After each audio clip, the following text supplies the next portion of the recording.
पीहू के जाने के बाद शांतिपुर गांव फिर से सुंदर, शांत और लोग हंसी खुशी जीने लगे थे। एक रात गांव में एक शादी हो रही थी। पूरा गांव शामिल था। सब धूमधाम से शादी मना रहे थे और तभी गुड़िया जमीन में लेटे हुए आती है और अचानक उठकर सीधा दुल्हन को खा जाती है। ये देखते ही लोगों के बीच में अफरा तफरी मच जाती है। कोई भागता है, कोई चिल्लाता है और वो गुड़िया खड़े होकर एक बच्चों जैसा गाना गाती है और फिर एक के बाद एक सबको मौत के घाट उतार देती है और फिर वो गायब हो जाती है। गांव फिर से कांप उठता है। सुबह सब लोग इकट्ठा होते हैं और कहते हैं वो भूखी लड़की वापस आ गई है। इस बार एक गुड़िया बनके लोग घुटनों के बल गिर जाते हैं और रो रो कर कहते हैं, हे भगवान हमें बचाओ। तभी गांव का मुखिया आता है और गुस्से में कहता है, चाहे वो कोई भी हो, है तो एक गुड़िया ही ना, आज रात मैं उसे खुद गांव से निकालूंगा। फिर रात के ठीक 2:30 बजे मुखिया अपने 2 चेलों के साथ गांव के बीच खड़ा होता है और फिर वही धुआं छा जाता है और वही आवाज, वो गुड़िया धुएं से निकलती है और सीधा मुखिया के पास चल के आती है।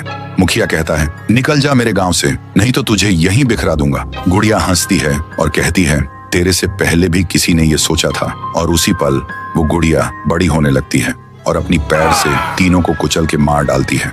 सुबह जमीन पे सिर्फ खून के धब्बे रह गए थे, लाशें जैसे हवा हो गई हो। लोग समझ गए ये कोई आम गुड़िया नहीं, इसके अंदर कुछ और ही शक्ति है। तभी गांव की एक बूढ़ी औरत कहती है, इस गुड़िया को हम गांव से नहीं निकाल सकते, इसे तो सिर्फ पीहू ही गांव से निकाल सकती है। फिर सभी लोग उसी जगह जाकर खाना रखते हैं और दिल से पीहू को पुकारते हैं, भूखी देवी वापस आइए, गांव को बचाइए। तभी जमीन से एक आवाज निकलती है और मिट्टी से बनने लगती है, पीहू। लोग चिल्लाकर कहते हैं, देवी हमें बचा लो। फिर रात होती है।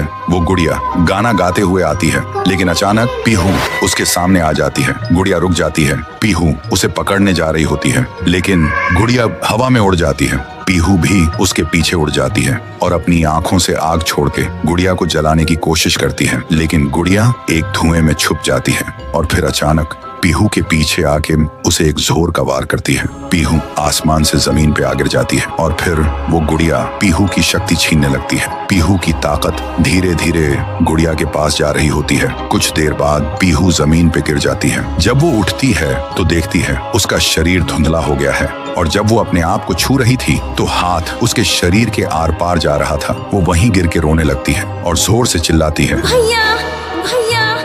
और उसकी आवाज सीधा उसके भाई के कानों तक पहुंचती है। तो दोस्तों, अगर आप देखना चाहते हो पीहू वर्सेस गुड़िया वर्सेस तुंग तुंग तुंग सहर, तो इस वीडियो को 1.5 लाख लाइक्स तक पहुंचाओ।